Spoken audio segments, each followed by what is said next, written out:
kepada kami pada pagi hari ini. Bapa, biarlah hadirat-Mu yang melawat setiap hati kami Tuhan. Biarlah Engkau saja yang mau ditinggikan Tuhan dan dipuji dan disembah Tuhan di tempat ini. Tuhan, kami mempersilakan Roh Kudus-Mu bekerja. Biarlah kami mau memulai dengan sukacita dan kasih-Mu Tuhan. Dalam nama Tuhan Yesus Kristus kami berdoa dan ucap syukur. Haleluya, amin.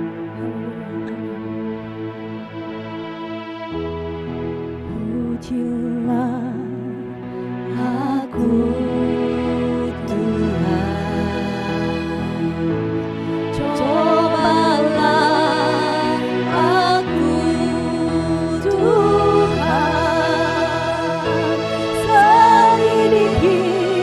hatiku dan batinku,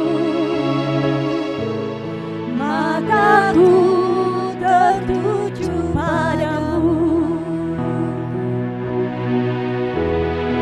Aku cinta padamu Tuhan, aku rindu hadirat-Mu Tuhan. Selalu dekat padamu, menikmati kehadiran-Mu. Puji kami Tuhan. Pujilah aku Tuhan, cobalah aku Tuhan. Kami bawa hati kami kepadamu Tuhan.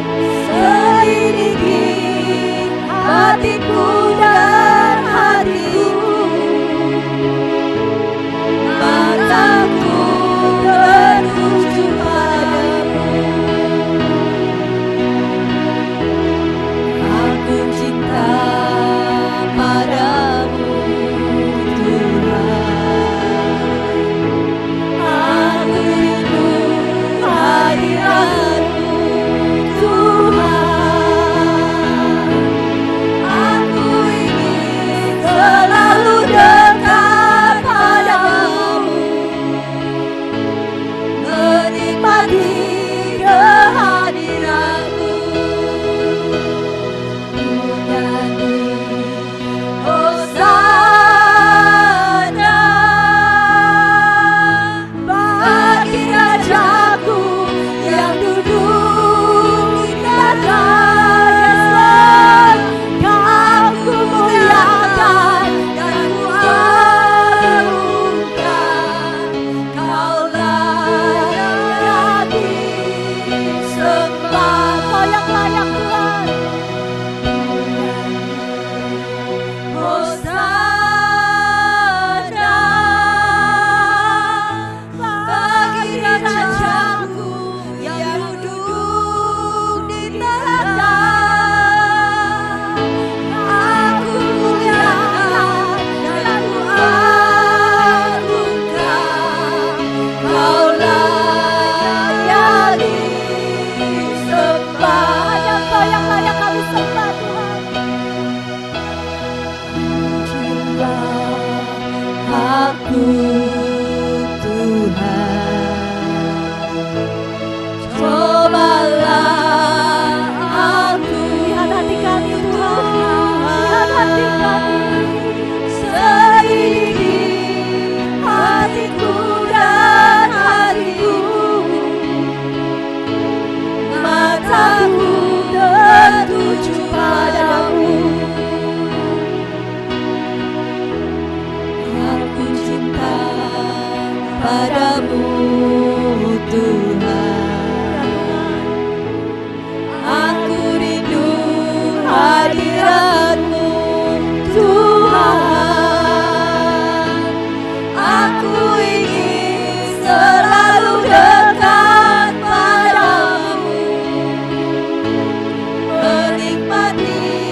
agungkan, kau layak disembah. Nyanyi Hosana, Hosana bagi Rajaku yang duduk di tahta.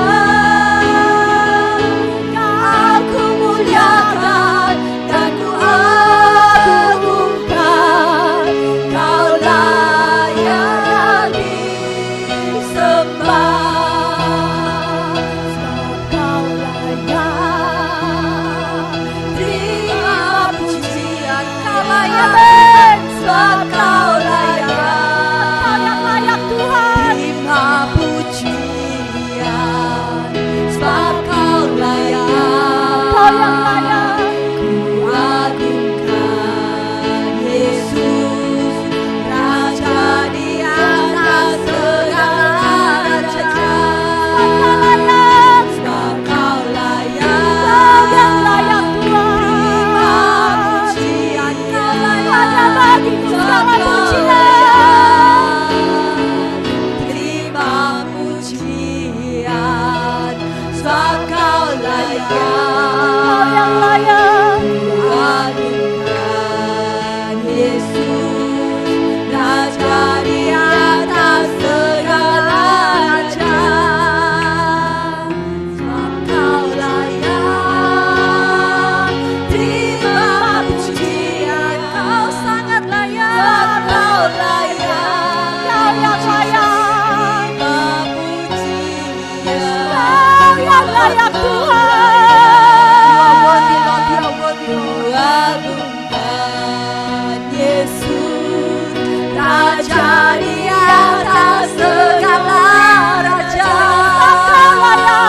Sebab kau layak, terima pujian, sebab kau layak, terima pujian, sebab kau layak, kau yang layak, kau yang layak Tuhan, Raja di atas segala raja. Sebab kau layak, sebab kau layak, kau layak, terima pujian, sebab kau layak, kau yang layak, terima pujian, sebab kau layak.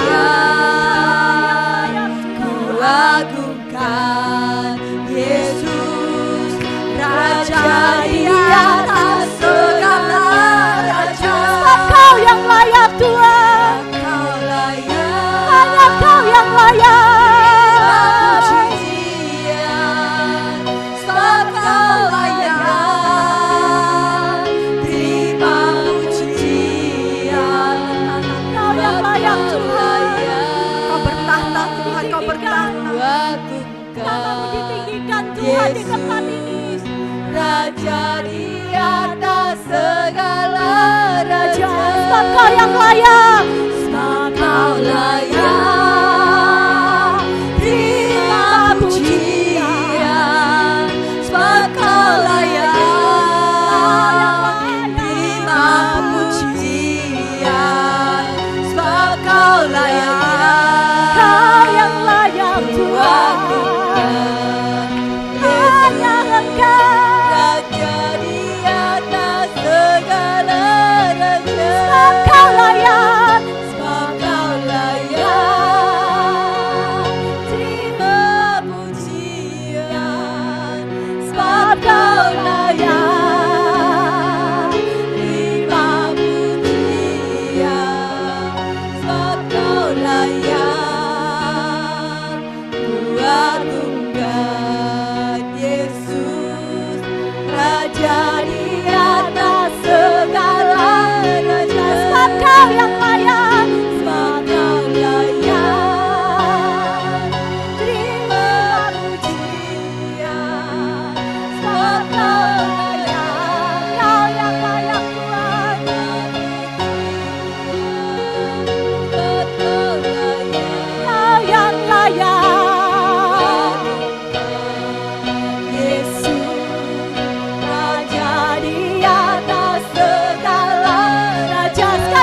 Engkau yang layak, sebab Kau layak.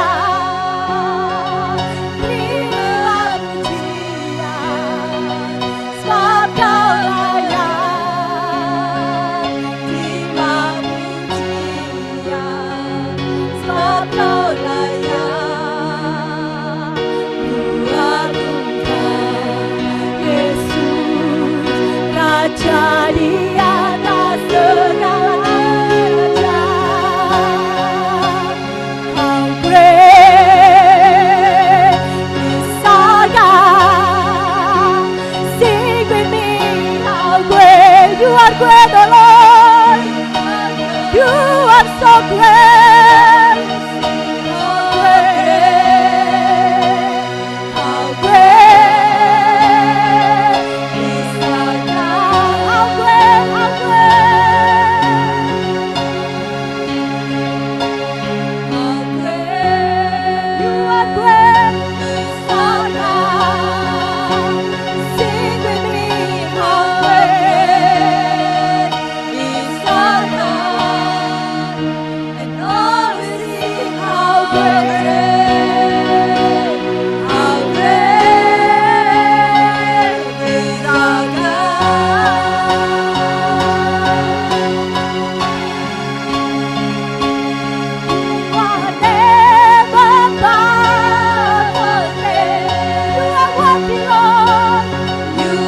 worthy of all praise, and my heart will sing how great is our God.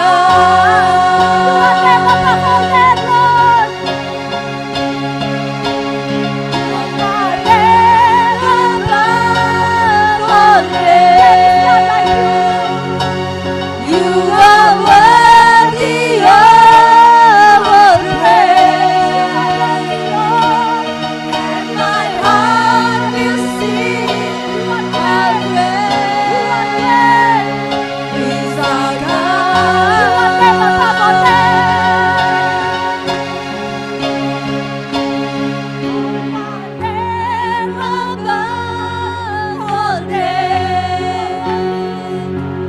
You are worthy of all praise, and my heart will sing how great is our God.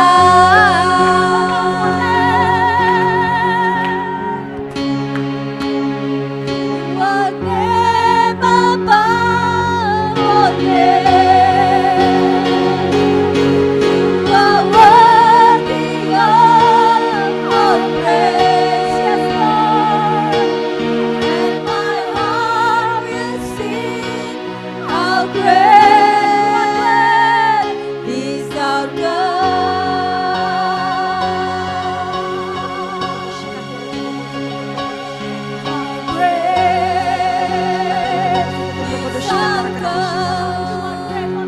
Sing with me how great is our God. All will sing how great is our God.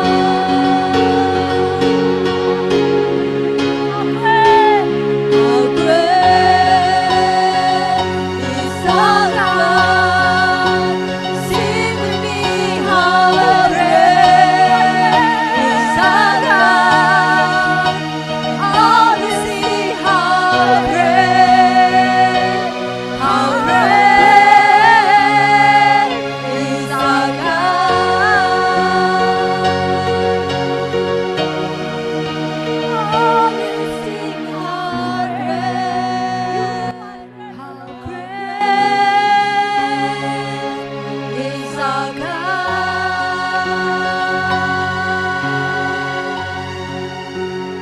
All will sing how great you are, great, you are great, you are great, you are great. All will sing how great, all will sing how great, all will sing how great.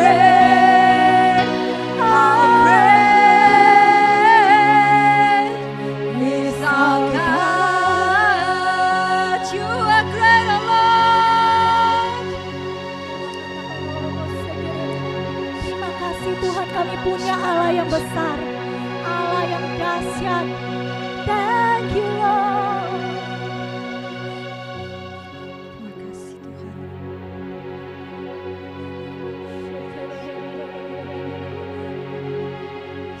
Tuhan, kami punya Allah yang luar biasa.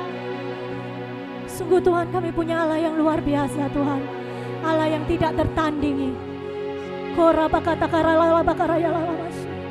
Kami memuji-Mu Tuhan, kami menyembah-Mu. Oh ya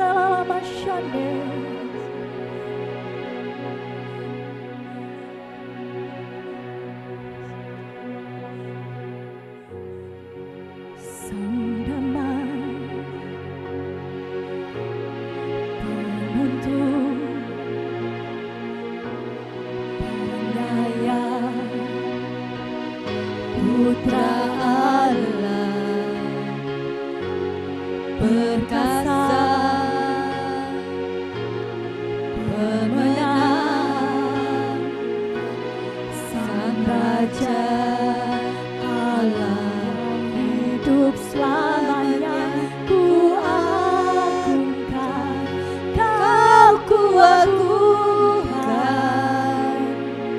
atas seluruh bumi, makhluk sorak puji-Mu ku agungkan, Kau ku agungkan, oh Jehovah, Kau ku agungkan,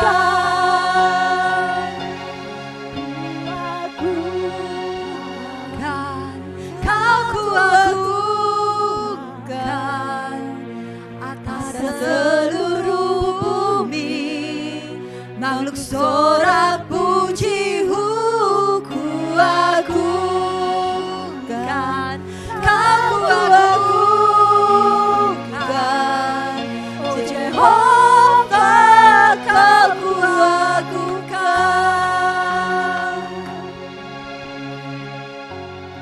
Sang Damai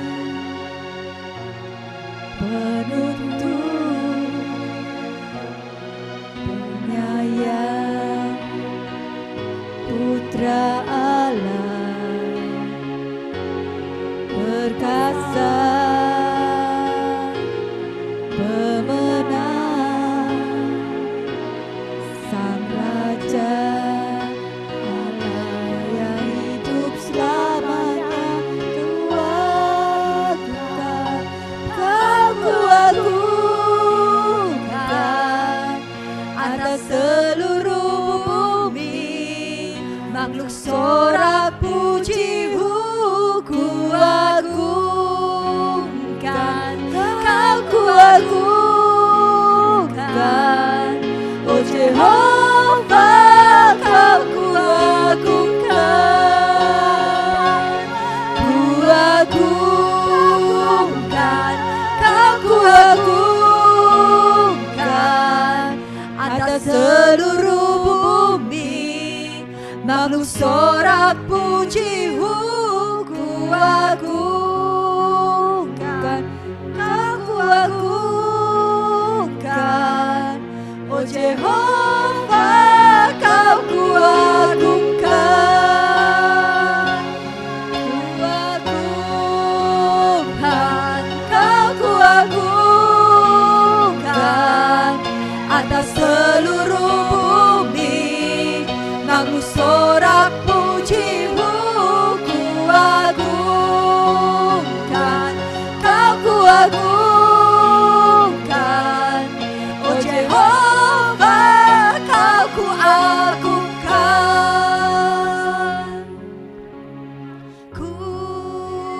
agungkan, Kau ku agungkan atas seluruh bumi, makhluk sorak puji-Mu ku agungkan, Kau ku agungkan, oh Jehovah, Kau ku agungkan, oh Jehovah, Kau ku agungkan, oh Jehovah,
kami menyembah-Mu. Turunlah kemuliaan-Mu, penuhilah seluruh tempat ini. Hadirat-Mu ada di sini saat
Engkau yang menjadi kepuasan bagi setiap kami Tuhan.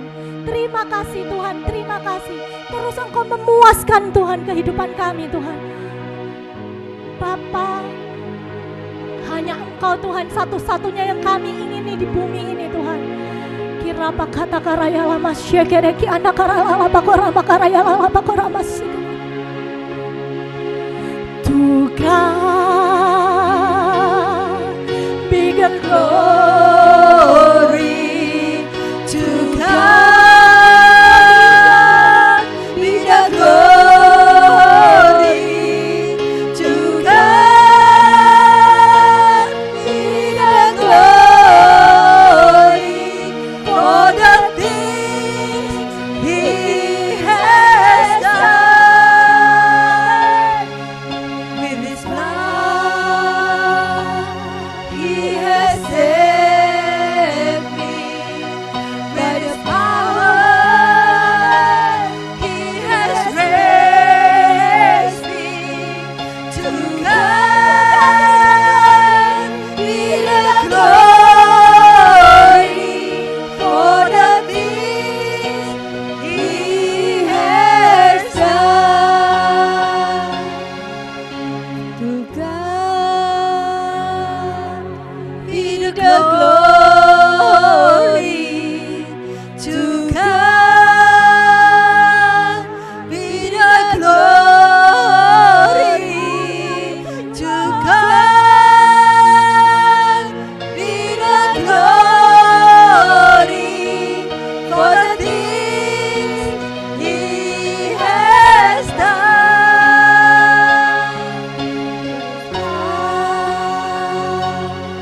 He has saved me by His power.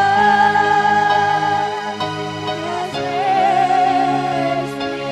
To God be the glory for the things He has done. To God be the glory.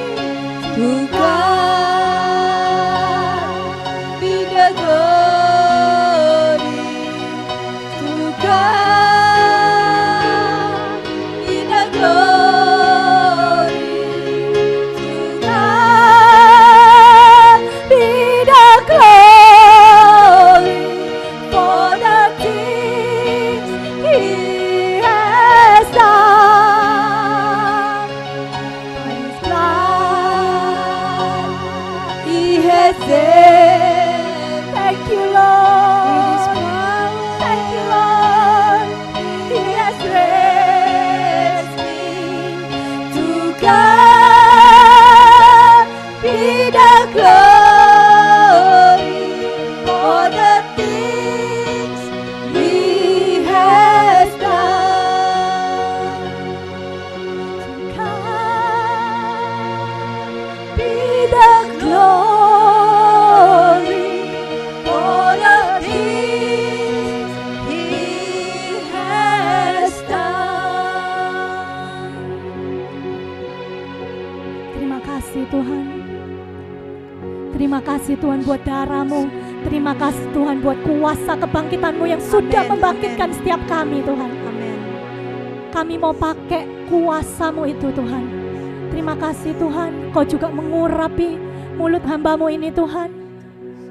Di dalam kelemahan hamba-Mu Tuhan, biarlah kuasa-Mu itu nyata sempurna. Tuhan, hamba-Mu menyerahkan diri Tuhan, biar Tuhan Kau sendiri yang memimpin Tuhan saat setiap firman yang dibagikan. Terima kasih Tuhan, terima kasih Tuhan. Buat setiap kami yang mendengar itu Tuhan, Tuhan Kau yang mentranslatekan sendiri, Roh Kudus Kau yang mentranslatekan, Kau yang mengajar, membawa pada segala kebenaran.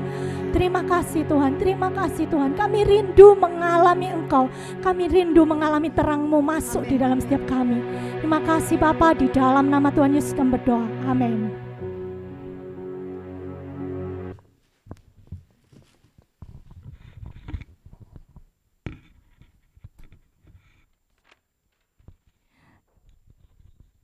Ya, puji Tuhan ya saudara ya. Hari ini saya diberikan kesempatan untuk membagikan sedikit sharing firman Tuhan. Mungkin kita sedikit banyak baca ayat ya. Semoga saudara tidak merasa capek atau merasa ngantuk gitu ya, karena ayatnya banyak sekali. Ya, nanti setelah saya jelaskan ayat-ayatnya, mungkin saya pakai waktu setengah jam untuk ayat, dan nanti saya akan kasih sharing singkat ya, bukan khotbah, sharing singkat dari apa yang saya alami dalam kehidupan saya gitu ya. Oke, kita mau sama-sama buka setiap ayat-ayatnya ya.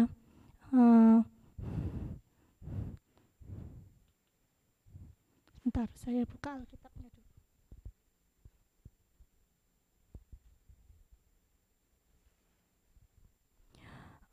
Saya harap saudara bisa mengikuti ya, karena banyak sekali.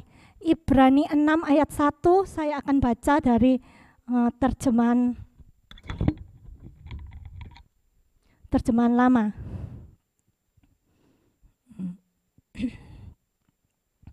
Sebab itu baiklah kita berhenti daripada menerangkan pengajaran Kristus yang mula-mula itu, langsungkanlah pada kesempurnaan. Janganlah kita membubuk alas, yaitu dengan pengajaran hal tobat daripada perbuatan yang membawa pada mati dan iman kepada Allah. Nah, kita lanjutkan dari Ibrani 5 ayat 12. Ibrani 5 ayat 12, saya pakai terjemahan FAYH ya. Sudah lama saudara menjadi seorang Kristen dan seharusnya saudara sekarang mengajar orang lain. Namun saudara masih tetap membutuhkan seorang pengajar untuk mengulas asas-asas pokok dalam firman Allah. Saudara seperti bayi yang hanya minum susu, belum dapat mengunyah makanan. Orang yang masih hidup dari susu belum maju di dalam kekristenannya. Tidak tahu banyak tentang perbedaan antara yang benar dan salah, karena ia masih seorang Kristen yang bayi. Nah, kita lanjut lagi dari Yesaya 60 ya.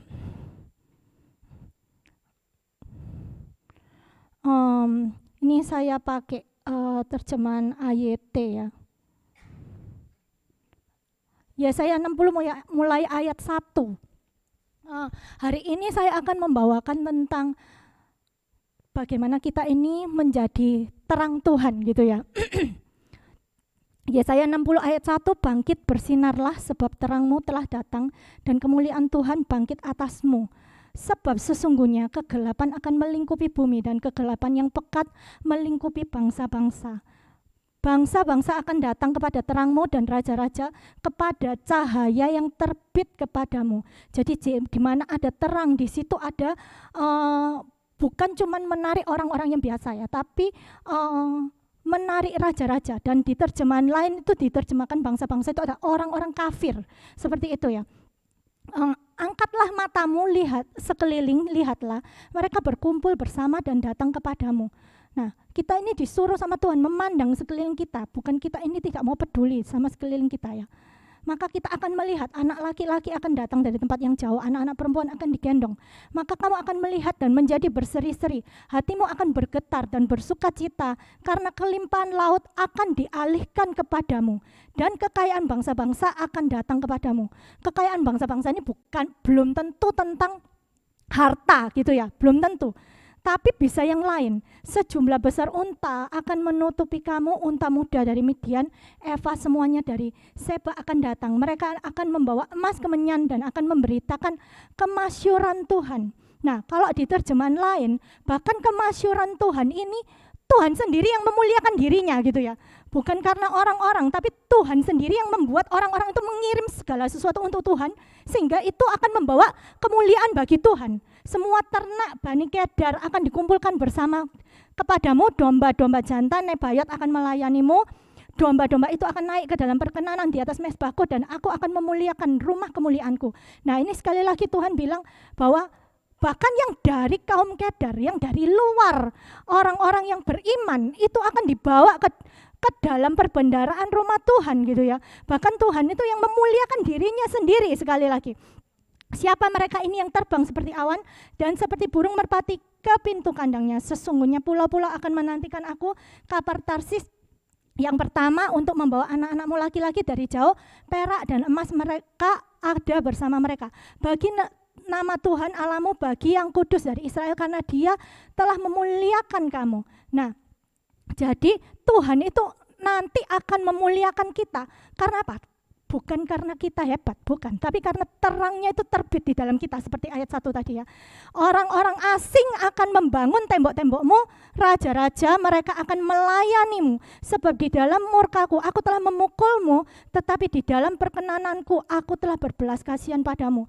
Jadi kita ini harus senang kalau kita ini dipukul sama Tuhan. Kenapa? Karena Tuhan, firman Tuhan katakan, ketika kamu itu disesah disesah sama Tuhan, berarti kamu itu masih dianggap anak. Kalau kamu sudah nggak dianggap anak, ya kamu nggak diurus sama Tuhan gitu ya. Tetapi Tuhan itu di dalam kasih-Nya, di dalam perkenanannya, Dia itu bisa memukul kita. Tetapi Tuhan itu pada saat Dia memukul kita, ada juga balutan untuk kita, ada belas kasihan yang juga ada anugerah yang turun untuk kita gitu ya. Pintu gerbangmu akan selalu terbuka, tidak akan ditutup baik siang dan malam, sehingga orang dapat masuk membawa kekayaan bangsa-bangsa kepadamu, diiringi raja-raja mereka. Sebab bangsa dan kerajaan yang tidak melayanimu akan binasa. Bangsa-bangsa itu akan benar-benar dihancurkan. Kemuliaan Libanon datang kepadamu, juga pohon sanobar, pohon berangan, pohon cemara, untuk memperindah bait kudusku. Aku akan membuat tempat pijakan kakiku masyhur. Nah, ini sekali lagi Tuhan mempermuliakan dirinya sendiri. Anak laki-laki yang menindas kamu akan datang tunduk kepadamu. Nah, sebentar, saya lihat yang ini saya pakai terjemahan BIMK ya. Anak-anak penindasmu datang bersujud, yang pernah menghina engkau akan tunduk, dan engkau akan disebutkan apa? Kota Tuhan, Sion, kota kudus Israel. Jadi orang-orang yang sebelumnya mungkin menghina kita, orang-orang yang tidak bisa mengerti, mereka akan ditunjukkan, ini loh sungguhan, ini benar-benar adalah bangsa pilihan gitu ya, kota kudusnya Tuhan, kota Israelnya Tuhan, seperti itu ya. Jadi orang-orang yang dulu menindas itu akan dibuat tunduk kepada kita. Meskipun kamu telah dibenci dan diabaikan, tidak ada seorang pun yang lewat, aku akan menjadikanmu kebanggaan kekal. Mungkin dulu kita ini disingkirkan gitu ya, tapi kita ini akan diangkat sama Tuhan pada waktunya, kita akan dijadikan suatu kebanggaan kekal. Bahkan bukan cuma dalam satu generasi, tetapi itu adalah dari generasi ke generasi. Orang itu bisa lihat bahwa ada tangan Tuhan di dalam kehidupan kita. Kamu akan menghisap air susu bangsa-bangsa, kamu akan meminum susu raja-raja. Maka kamu akan tahu bahwa aku Tuhan, juru selamatmu, penebusmu, yang maha kuasa dari Yakub. Jadi bukan cuma orang luar yang bisa mengerti tentang Tuhan, tapi pada waktu kita mengalami Tuhan, kita akan semakin tahu bahwa Tuhan itu menunjukkan pada kita, Tuhan itu mau tunjukkan pada kita, aku ini adalah Tuhan, juru selamatmu, aku ini penebusmu, yang maha kuasa dari Yakub. Sebagai ganti tembaga, aku akan membawa emas. Segala sesuatu yang masih tidak baik di dalam kehidupan kita, itu diganti dengan emas, seperti itu ya. Yang dulunya mungkin tembaga, yang kehidupan kita masih tembaga gitu ya. Tapi kita itu akan dibawa jadi emas gitu ya, sama Tuhan, lebih dimurnikan. Yang besi akan dibawa menjadi perak, sebagai ganti kayu akan dijadikan tembaga, sebagai ganti batu, besi aku akan menjadikan kedamaian sebagai pengawasmu dan kebenaran sebagai penjagamu. Kekerasan tidak terdengar lagi di negerimu maupun kehancuran, keruntuhan di daerahmu. Kamu akan menyebut tembok-tembokmu keselamatan dan pintu-pintu gerbangmu pujian. Nah, ini mungkin di ke depan hari ya, kalau yang ini ya, matahari tidak akan lagi menjadi terangmu pada siang hari, ataupun cahaya bulan memberikan terang pada malam hari. Tapi siapa yang menjadi terang abadi? Tuhan sendiri yang akan menjadi terang abadi, dan Allahmu akan menjadi kemuliaanmu, mataharimu. Nah, yang tadi Tuhan menjadi matahari kita, sekarang matahari kita itu tidak akan pernah tenggelam, dan bulan kita tidak akan pernah lenyap lagi, sebab Tuhan yang menjadi terangmu abadi, dan hari-hari perkabunganmu akan diakhiri. Nah, kalau saya lihat ya, kalau kita ini belajar, mungkin kita ini dulu pernah belajar pelajaran IPA gitu ya. Pelajaran IPA itu kita tahu matahari dan bulan gitu ya. Bulan itu tidak pernah menimbulkan satu cahaya sendiri. Cahaya itu diambil, diresep dari matahari, baru bulan itu bisa bercahaya. Tetapi saat Tuhan itu masuk di dalam kehidupan kita, maka kita akan punya matahari yang tidak akan terbenam lagi. Nah, bulan itu tidak akan lenyap cahayanya. Wong kita ini sudah jadi satu sama Tuhan. Intinya semakin kita ini dikuasai oleh Tuhan. Nah, kalau kita lihat bulan, itu bisa ada bulan sabit, bisa ada bulan setengah, separuh kayak gitu ya. Ada bulan purnama yang penuh. Nah, di situ kita tahu bahwa seberapa kita ini dikuasai oleh Tuhan, maka terangnya kita itu akan ya seperti itu. Seberapa terang masuk yang dari matahari, dari Tuhan yang masuk ke dalam kita, maka ya di situ kita akan bisa menyinarkan terang itu ya sampai segitu gitu ya. Jadi kalau terangnya yang masuk cuman sedikit ya, kita mungkin jadi cuman bulan sabit seperti itu ya. Tapi kalau terangnya yang masuk ke dalam kita itu banyak, ya kita mungkin lebih naik lagi gitu ya. Atau mungkin kalau terang itu diresep seluruhnya, bahwa Tuhan itu berkuasa seluruhnya atas hidup kita, maka kita akan bisa seperti bulan purnama itu ya, yang terangnya itu bisa bersinar terus gitu ya, penuh gitu ya. Nah, dan kalau kita menjadi satu dengan Tuhan, maka matahari tidak akan terbenam lagi dan bulan kita itu tidak akan lenyap. Sebab Tuhan itu yang menjadi terang abadi kita gitu ya. Seluruh rakyatmu akan menjadi benar, mereka akan memiliki negeri itu selamanya, mereka akan tuntas. Mereka adalah tunas yang kutanam buatan tanganku untuk menunjukkan kemuliaanku. Jadi nanti juga di ayat yang bawah-bawah nanti saya tunjukkan bahwa kita ini bersinar bukan untuk wah kita ini hebat gitu ya. Tapi kita ini bersinar adalah untuk menunjukkan kemuliaan Tuhan saja gitu ya. Dan apa yang terjadi kalau sinar itu masuk di dalam kita? Di dalam ayat 22 dikatakan yang paling sedikit akan menjadi satu kaum, yang paling kecil akan menjadi satu bangsa yang kuat. Akulah Tuhan yang akan melaksanakan segera pada waktunya gitu ya. Jadi kita yang mungkin nampaknya oh, aku ini kecil ya, aku ini enggak bisa apa-apa, aku ini kaum yang kecil. Saya ingat waktu itu saya baca tentang Gideon gitu ya. Aku ini kaum yang kecil. Gideon itu merasa, aduh aku ini enggak bisa apa-apa. Nah, dia itu pengecut, dia bahkan enggak berani, dia bersembunyi. Tetapi Tuhan katakan kamu pahlawan. Walaupun pada waktu itu Gideon ini belum menjadi satu pahlawan, belum hebat. Tetapi Tuhan sudah memanggil dia, kamu ini pahlawan. Nah, setelah terang itu masuk di dalam kita, maka yang kecil pun kita akan bisa menjadi satu kaum yang besar. Yang kecil pun bisa menjadi satu bangsa yang kuat. Yang lemah itu bisa menjadi kuat gitu ya. Nah, kita lanjut di dalam Yesaya 61. Nah, roh Tuhan itu kenapa? Roh Tuhan itu perlu ada. Terang itu adalah roh Tuhan gitu ya. Kenapa roh Tuhan itu perlu ada di dalam kita? Roh Tuhan ada padaku karena Tuhan mengurapi aku. Bukan untuk kepentinganku sendiri, tetapi untuk memberitakan kabar baik pada orang yang tertindas. Untuk mengutus aku membalut orang yang patah hati. Untuk menyatakan kebebasan kepada para tawanan, kelepasan kepada para tahanan. Untuk memberitakan tahun rahmat Tuhan pada hari pembalasan Allah kita, untuk menghibur semua orang yang berkabung, untuk mengaruniakan mereka yang berkabung di Sion,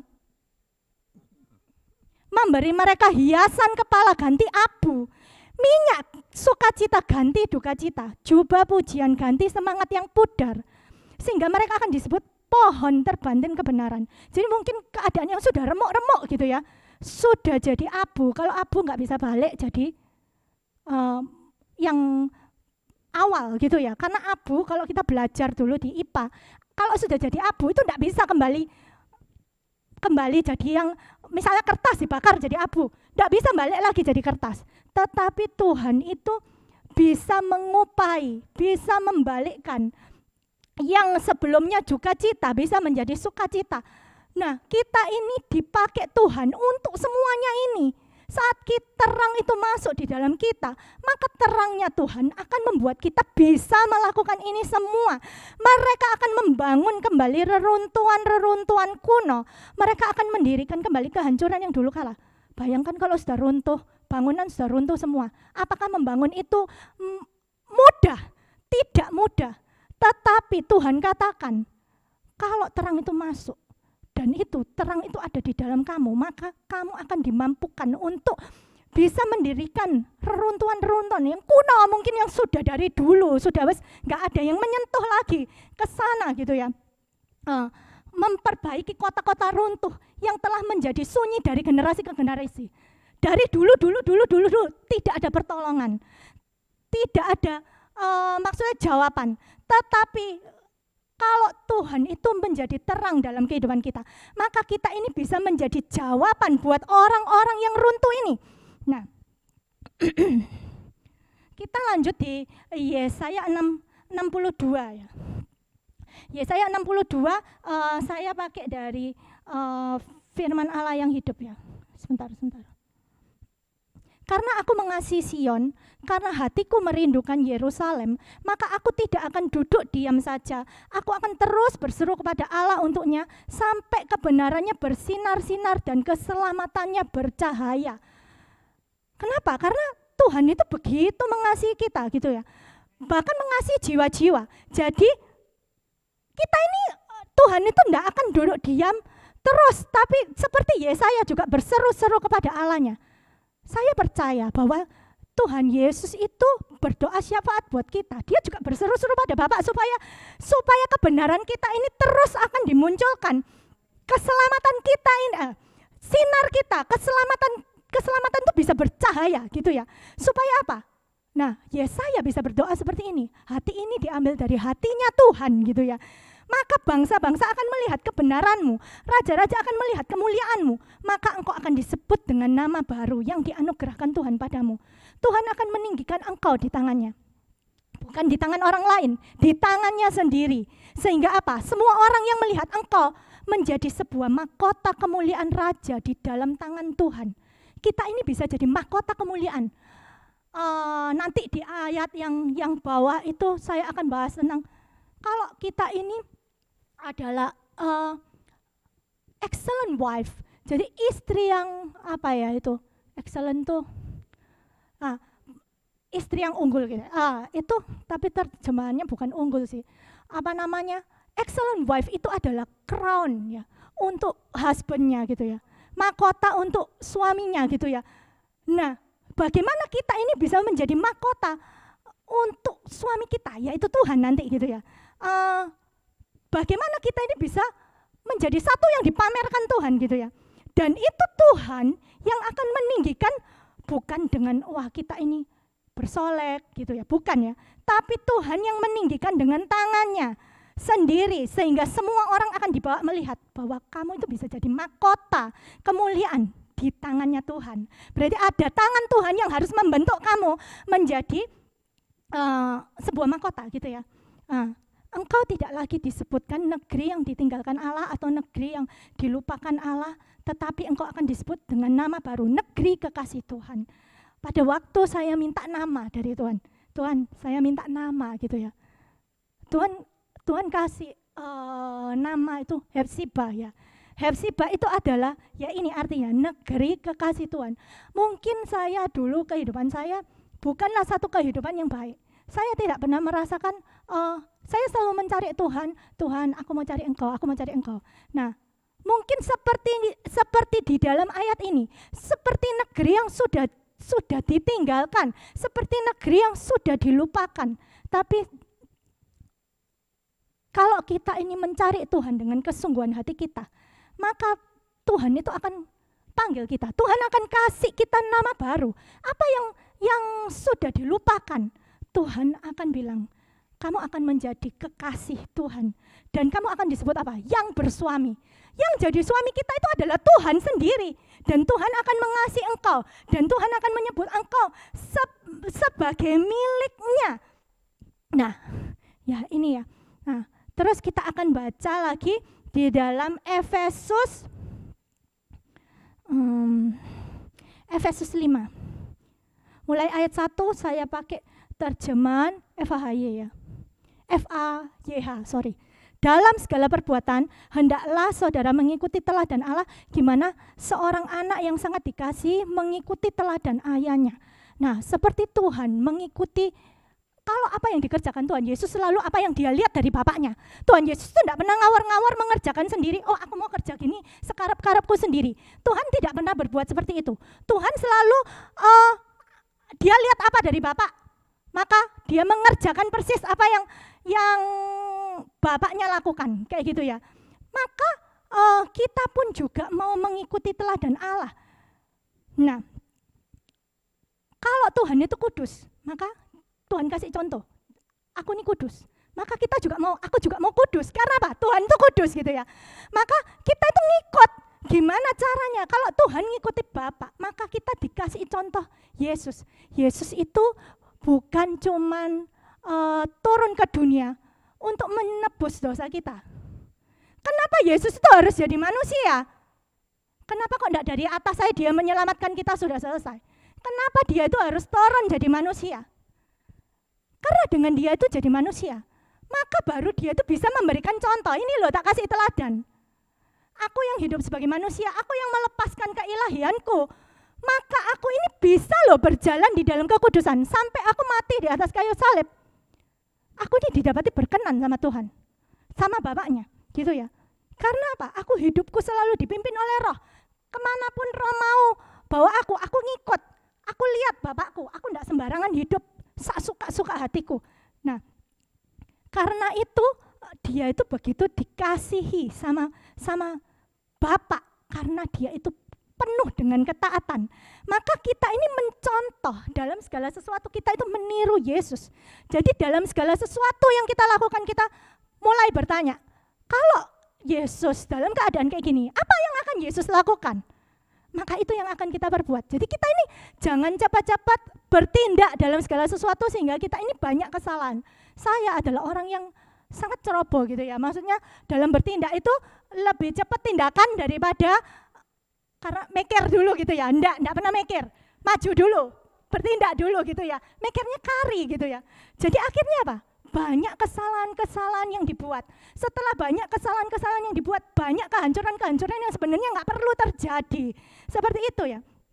Tapi kita ini mau kalau kita berbuat sesuatu, kita ini mikir dulu, kita bawa ke Tuhan. Tuhan, kalau Tuhan kayak gini, Tuhan ini akan berlaku apa ya?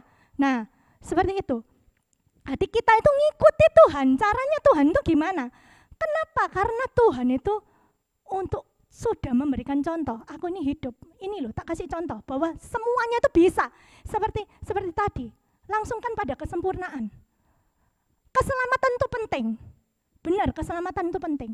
Tetapi perjalanan kehidupan kita mengiring Tuhan itu lebih penting. Karena bukan di awal kita ini ditentukan, tapi di akhir kita ini ditentukan. Jadi perjalanan kita mengikut Tuhan, bagaimana kita mengiring Tuhan, itu lebih penting gitu ya. Nah, jadi seperti teladan Kristus, kasihlah orang yang lain mengikuti teladan Kristus yang mengasihi saudara, yang memberikan dirinya kepada Allah sebagai korban menghilangkan dosa. Dan Allah bersenang hati sebab kasih Kristus sebagai saudara bagaikan wangi-wangian yang harum baginya. Nah, jadi kalau Tuhan aja sudah berkorban, kalau kita ini berkorban, ya sudah sama aja dengan Tuhan gitu ya. Dan kalau Tuhan itu bersenang hati sebab kasih Kristus itu kepada kita itu bagaikan wangi-wangian yang harum. Jadi kalau kita itu Kristus mengasihi kita dan kita itu bisa mengasihi saudara-saudara kita, itu di hadapan Tuhan itu juga wangi-wangian yang harum gitu ya bagi Tuhan ya. Nah, jangan biarkan dosa, percabulan, kecemaran, keserakahan berada di antara saudara sekalian. Janganlah hendaknya ada seorang pun yang dapat menuduh saudara melakukan hal-hal itu. Nah, kalau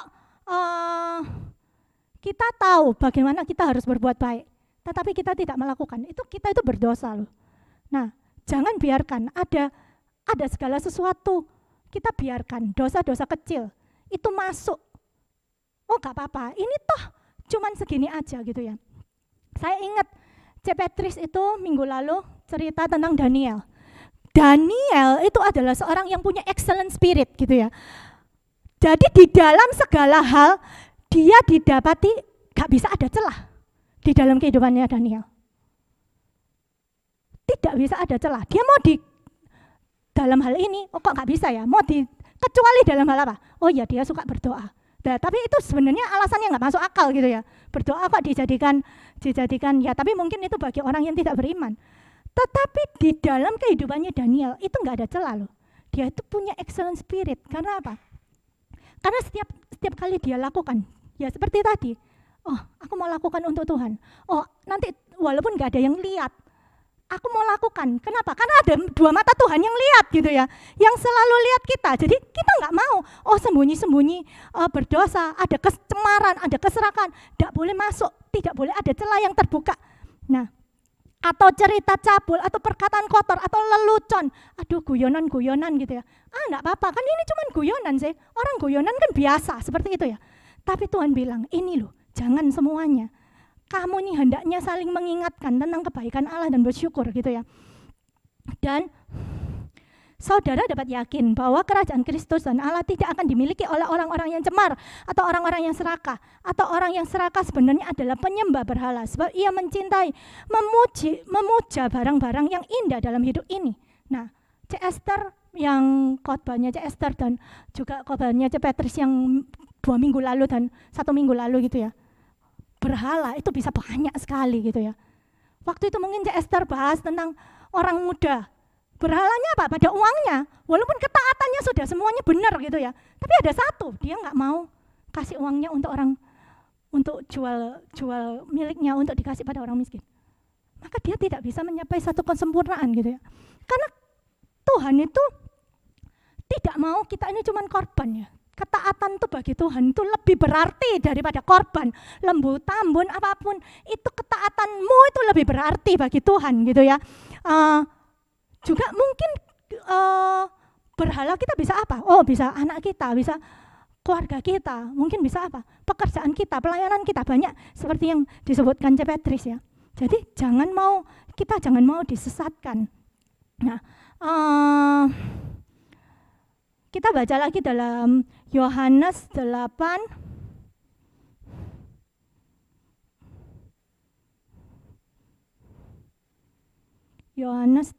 ayat 12.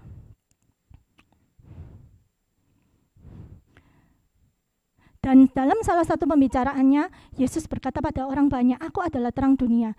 Sebab itu jikalau kalian mengikut aku, kalian tidak akan terantuk di dalam gelap, karena terang yang hidup akan menerangi jalan kalian." Nah, Tuhan bicara bahwa dia adalah terang dunia. Kita baca dalam Matius 5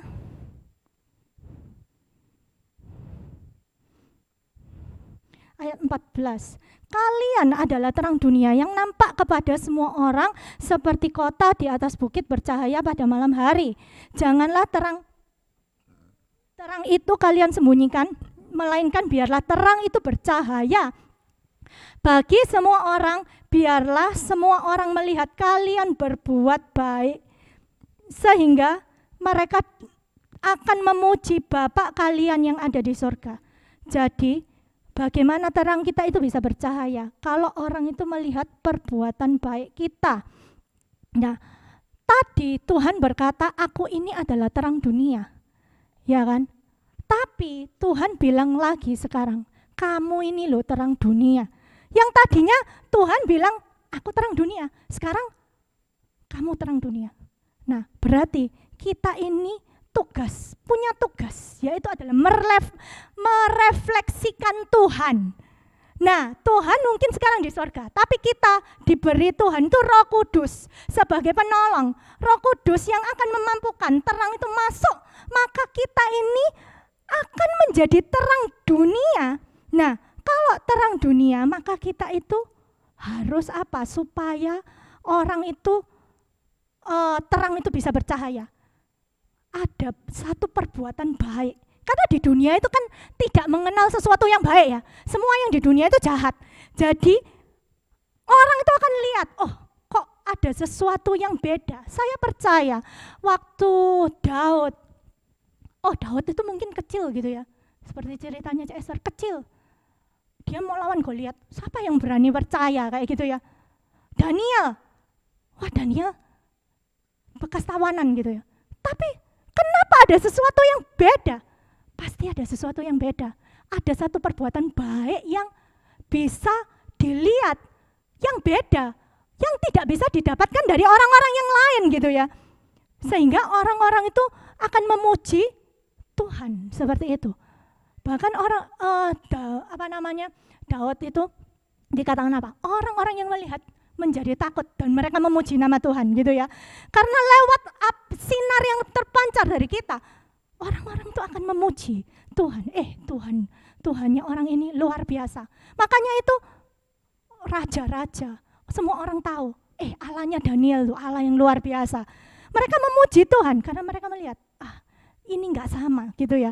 Ini enggak sama. Kalau kita sama aja dengan orang dunia, kita ini dipanggil untuk tidak menjadi serupa dengan dunia ini, tapi kita berubah oleh pembaruan budi kita. Kalau kita serupa dengan dunia, orang tidak akan lihat, oh orang ini beda ya. Siapa yang mau ikut Tuhan? Tidak ada. Tapi ketika melihat, orang ini beda ya. Kenapa respon hatinya bisa seperti ini? Pada saat dia disakiti, dia harus masuk ke gua singa. Dia harus bahkan dicap meterai sampai berkali-kali gitu ya. C. Petrus bilang, wis jatuh ketimpa tangga pula gitu ya. Dicap meterai sampai berkali-kali. Tapi di situ kita melihat bahwa Tuhannya Daniel Tuhan yang besar, sehingga wah iya ya beda ya, sehingga ada bisa memuji Bapak juga. Coba waktu itu Daniel ngomel-ngomel, waktu diseret gitu, maka tidak akan ada kesaksian, tidak akan melihat mujizat pertolongan Tuhan yang terjadi di dalam kehidupannya. Kalau waktu itu Daud diece-ece, kamu siapa sih arek cilik kayak gini aja kok, ya kan? Tidak akan bisa melihat kuasa Tuhan, tapi karena dia percaya, maka kuasa Tuhan itu dinyatakan di dalam kehidupannya ya. Oke, Yohanes 1 ayat 4.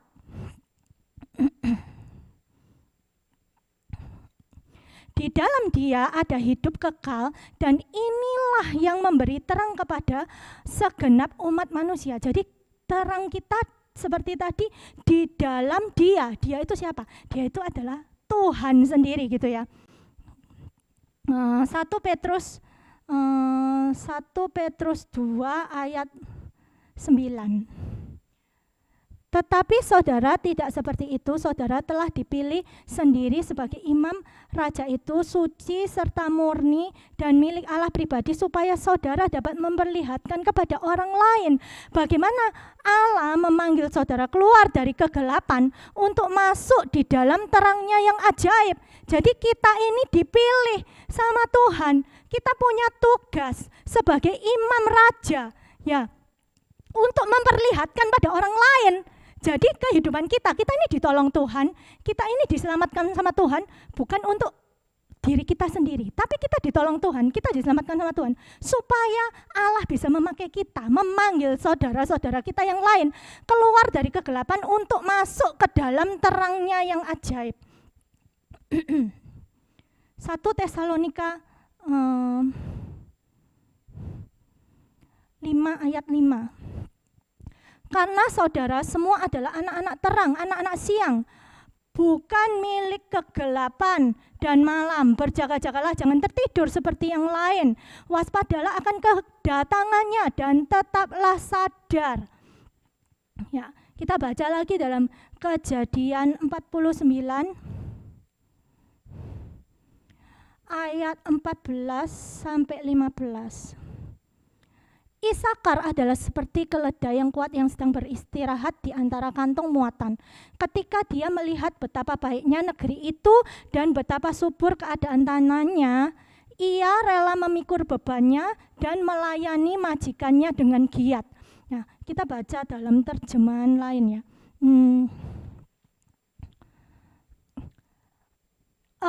Terjemahan AYT bilang ketika dia melihat tempat Isakar bagaikan keledai yang kuat yang berbaring di antara kedua bebannya. Jadi dia ini punya beban gitu ya. Jadi dia ini leye-leye, intinya seperti itu. Ketika dia melihat tempat peristirahatan yang baik dan tanah itu menyenangkan, dia membungkukkan baunya untuk memikul beban dan menjadi budak kerja paksa. Ya, ini nanti saya akan ceritakan kita baca dulu ayat-ayatnya semua ya. Terus kita baca dalam Yeskiel 47.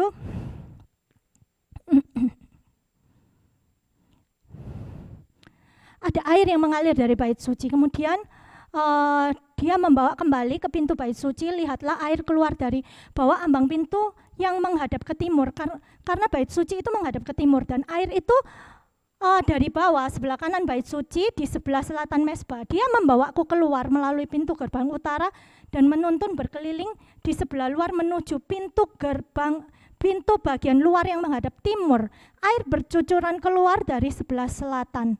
Nah, ketika laki-laki itu keluar dari arah timur dengan tali pengukur di tangannya, dia mengukur 1000 hasta lalu menuntunku melalui air. Air itu mencapai pergelangan kaki. Dia mengukur lagi 1000 hasta. Dia menuntun melalui air dan air itu mencapai lutut. Dia mengukur lagi 1000 lagi. Dia menuntun melalui air dan air itu sampai ke pinggang. Dia mengukur 1000 lagi. Ada sebuah sungai yang tidak dapat dilewati karena airnya sudah cukup tinggi, airnya cukup dalam untuk berenang. Sebuah sungai yang tidak dapat diseberangi. Dia berkata kepadaku, "Anak manusia, kamu sudah melihat ini." Kemudian dia menuntunku kembali ke tepi sungai. Nah, kalau kita lihat ini Tuhan itu mengukur kehidupan kita. Kayak gitu ya. Mulai kamu mau di ukuran yang mana? Apa kamu mau melangkah lebih dalam dengan Tuhan? Atau kamu cuma mau di sana-sana saja? Sedangkan air yang bisa mengalir dari kamu, prinsipnya sama seperti tadi ya. Seberapa terang itu masuk ke dalam kehidupanmu, seberapa air itu menguasai kehidupanmu, Roh Kudus itu menguasai kamu, di situ kamu itu akan bisa mengalirkan kehidupan kepada orang lain, membawa kehidupan bagi orang lain. Dan itu diukur 1000. Kamu mau masuk lagi lebih dalam, apa kamu mau berhenti di situ gitu ya. Tapi diukur mau masuk lagi 1000, sampai itu tidak bisa lagi. Kamu harus berenang kayak gitu ya. Dan saat itu ditanya, kamu bisa lihat enggak? Nah, ketika kamu bisa lihat, maka kamu akan lihat di tepi sungai itu ada banyak pohon di satu sisi dan sisi lain. Dan air itu akan terus mengalir, itu mengalirkan air yang segar. Jadi kemanapun makhluk hidup itu, di mana sungai itu mengalir, di situ akan banyak kehidupan, banyak ikan. Menjadi segar, air itu menjadi segar. Jadi yang mungkin sebelumnya tidak segar, tapi saat air itu mengalir, maka akan terjadi kesegaran baru. Dan segala sesuatu akan hidup kemana air itu mengalir. Jadi yang sebelumnya mungkin mati, kali ini karena ada kesegaran baru yang mengalir, maka itu menjadi hidup. Gitu ya. Dan nelayan akan berdiri di tepi laut, di En-Gedi sampai En-Eglaim, akan ada tempat untuk menyebarkan jala. Ikan mereka akan menjadi sangat beragam. Bukan cuma ikan yang kecil-kecil atau tapi beragam, macam-macam. Seperti ikan laut di laut besar sangat melimpah. Jadi yang masuk itu nanti bukan cuman ikan-ikan biasa gitu ya, tapi ikan laut besar pun itu bisa masuk ke sana gitu ya. Sebenarnya kan aneh ya, ikan laut besar itu ada di sungai. Mungkin enggak, kalau kita mikir gak ada lah ikan laut besar itu masuk dalam sungai gitu ya. Tetapi kalau di sini karena airnya ini luar biasa, kalau ada air Roh Kudus, maka ini yang masuk ini bisa, ikan di laut besar pun itu bisa masuk di sana, bahkan sangat melimpah gitu ya. Akan tetapi rawa-rawa dan paya-payanya tidak akan menjadi segar, mereka akan ditinggalkan untuk menjadi garam. Nah, di tepi sungai di satu sisi akan tumbuh semua jenis pohon untuk menjadi makanan, daunnya tidak akan layu dan buahnya tidak akan habis. Di terjemahan lain ditulis bahkan di sepanjang musim akan tetapi pohon itu menghasilkan buah segar setiap bulan karena air untuk mereka mengalir dari tempat kudus dan buahnya menjadi makanan dan daunnya menjadi obat buat orang-orang gitu ya. Kita baca lagi Yakobus 4 ayat 17. Ya ini tadi yang saya katakan ya, jika seorang tahu bagaimana berbuat baik tetapi dia tidak melakukannya, dia berdosa ya. Kisah Rasul 26 ayat 18. Untuk membuka mata mereka sehingga mereka berbalik dari kegelapan kepada terang, dari kuasa iblis kepada Allah, supaya mereka menerima pengampunan dosa-dosa dan menerima bagian di antara orang-orang yang dikuduskan oleh iman di dalam Tuhan Yesus. Habakuk 3 ayat 4. Cahayanya akan seperti cahaya matahari, sinarnya memancar dari tangannya, dan disitulah tersembunyi kekuatannya. Jadi kekuatan Tuhan itu tersembunyi di dalam terangnya Tuhan. Oke, nah sudah ya, ayat-ayatnya sudah selesai semua, saya bacakan semua. Kita mulai masuk di dalam sharing firman Tuhan ya. Apakah artinya terang dunia? Ya, terang dunia itu artinya, tadi mungkin sudah ada gambaran dari ayat-ayat yang dibacakan ya. Jadi terang dunia itu artinya apa? Kita memanifestasikan pribadinya Tuhan melalui kehidupan kita gitu ya. Seperti tadi saya bilang, Tuhan Yesus itu terang dunia.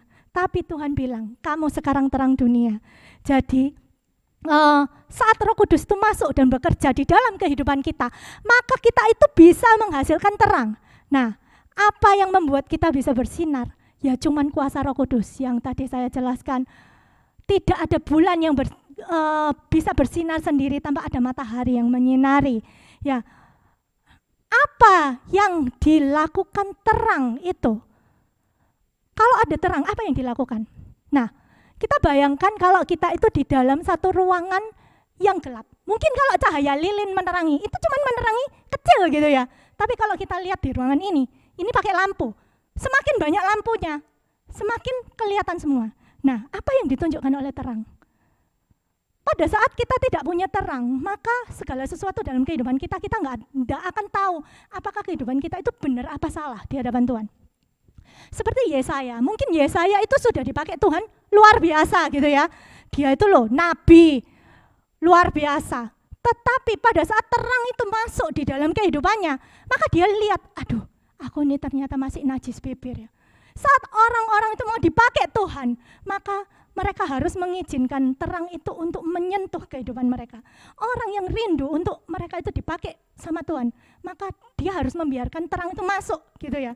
Kalau enggak, kamu enggak akan tahu apa yang masih ada yang tersembunyi di dalam setiap kehidupanmu. Karena fungsinya terang itu membuat kita itu tahu. Nah, kalau kita di dalam ruangan gelap, tanpa ada terang, mungkin di situ ada sampah, mungkin di situ ada apa, kita tidak akan pernah tahu. Tapi begitu itu dinyalakan, itu bisa dibersihkan gitu ya. Segala sampah-sampah yang mungkin ada, oh mungkin di situ ada bangku, itu ada apa, kita bisa melihat semua. Lah, kalau kita dalam gelap, kita mungkin, oh ada bangku di sana, kita bisa jalan menabrak bangku, seperti itu. Kalau ada terang, maka kita tahu jalan kita itu kemana gitu ya. Bahkan kita bisa membersihkan terang itu. Nah, saya kasih satu kesaksian. Satu kali saya itu puasa gitu ya. Saya puasa dan saya itu merasa gini, aduh puasa kali ini kok nggak dapat apa-apa gitu ya. Saya merasa kok nggak dapat apa-apa. Justru malah yang muncul tuh, waduh segala sesuatu yang di dalam hati saya yang nggak benar itu keluar semua gitu ya. Yang saya tidak pernah merasa saya bisa bereaksi seperti itu, saya bisa keluar semua seperti itu. Dan saya tuh sedih gitu ya. Aduh, kok aku sudah puasa kok tambah jadi kayak gini ya. Tidak menjadi baik, tapi menjadi lebih buruk, sepertinya kayak gitu ya. Tapi saya ini mengerti satu hal, ternyata itu sebenarnya pada saat kamu ditunjukkan sesuatu yang buruk, itu sebenarnya itu ada terang yang masuk. Berarti kalau ada terang yang masuk, sebenarnya itu ada perjumpaan dalam kehidupanmu. Kamu selalu berdoa, Tuhan aku minta perjumpaan, Tuhan aku minta perjumpaan, Tuhan aku minta perjumpaan. Doa yang sama, bertahun-tahun minta doa yang sama, Tuhan aku minta perjumpaan. Tapi bahkan tidak sadar, kalau saat kamu itu diterangi, karena kalau kita ini tidak diterangi, kita tidak mungkin tahu, oh kamu punya busuk ini di dalam hatimu. Tapi karena hatimu diterangi, berarti itu ada encounter dengan Tuhan. Itulah perjumpaan dengan Tuhan. Di mana apa yang terang itu masuk di dalam hatimu, maka hatimu dibuka. Tapi seringkali kita bisa respon salah gitu ya. Kalau kita respon salah, maka terang itu juga nggak akan ada fungsinya gitu ya. Malah menjebloskan kita, malah membuat kita merasa tertuduh gitu ya. Tapi kalau kita ini tahu, Tuhan, kamu ini menerangi, supaya apa? Aku ini bertobat. Berarti ada kesempatan bertobat. Kenapa? Karena kita itu bisa bertobat, kita punya kesempatan bertobat, itu anugerah Tuhan loh. Kenapa? Karena kalau tidak ada terang yang masuk, nggak mungkin loh kita ini bisa bertobat. Kalau kita ini nggak bisa bertobat, mungkin nggak kita terkoneksi dengan Tuhan. Nggak mungkin gitu ya, karena Tuhan katakan dosa itu yang menghalangi kamu tuh datang kepada Tuhan loh. Jadi kalau ada kita ini ditunjukkan sesuatu yang busuk di dalam hidup kita ini jangan sampai, saya seringkali membuat respon yang salah gitu ya. Setiap kali saya ditunjukkan yang busuk, saya menelongsokkan awak saya gitu ya, menelongsokkan diri gitu ya. Tapi kita ini harus berterima kasih, Tuhan terima kasih, Engkau menunjukkan aku ini busuk-busukku, supaya Tuhan berarti aku tahu Engkau itu mengasihi aku, supaya aku ini bisa berubah, aku bisa diperbarui di dalam pikiranku, aku bisa maju ke arah yang baru, seperti itu ya. Nah, terang itu juga yang akan menuntun kita untuk mengetahui musim dan waktu gitu ya. Pada saat terang itu masuk. Nah, tadi seperti Isakar itu adalah seorang yang punya karunia untuk mengetahui musim dan waktu yang Tuhan tentukan dengan tepat gitu ya. Nah, pada saat kamu punya terang, maka kamu akan tahu, kalau ini ada satu pergumulan, ini berarti waktunya Tuhan itu memanifestasikan diriku. Ini waktunya Tuhan itu memanifestasikan dirinya juga, sehingga Tuhan itu bisa mengangkat aku, gitu ya. Tapi kalau kembali lagi, kalau respon hati kita salah, ya kita akan nelongso, seperti gitu. Nah, terang itu juga yang membuat kita bisa menelanjangi pekerjaan-pekerjaan iblis. Kita tahu, ini tipu daya iblis loh. Nah, di dalam hidup kita ini ditipu ini sama iblis. Itu yang bisa mengerjakan itu adalah terang. Nah, jadi terang ini sangat penting gitu ya. Nah, terang ini juga yang mengubah segala sesuatu yang sebelumnya informasi. Kalau kita baca Alkitab mungkin kita nggak ngerti gitu ya. Seringkali saya juga desperate gitu ya. Aduh Tuhan, aku baca Alkitab aku nggak ngerti apa-apa kayak gitu ya. Tapi terang itu yang membuat kita membuat yang bisa mengubah segala informasi menjadi sebuah revelation gitu ya. Sebuah revelation itu kalau kita dapat satu pewahyuan, maka kita bisa bertransformasi. Baru kita dalam kehidupan kita bisa berubah gitu ya.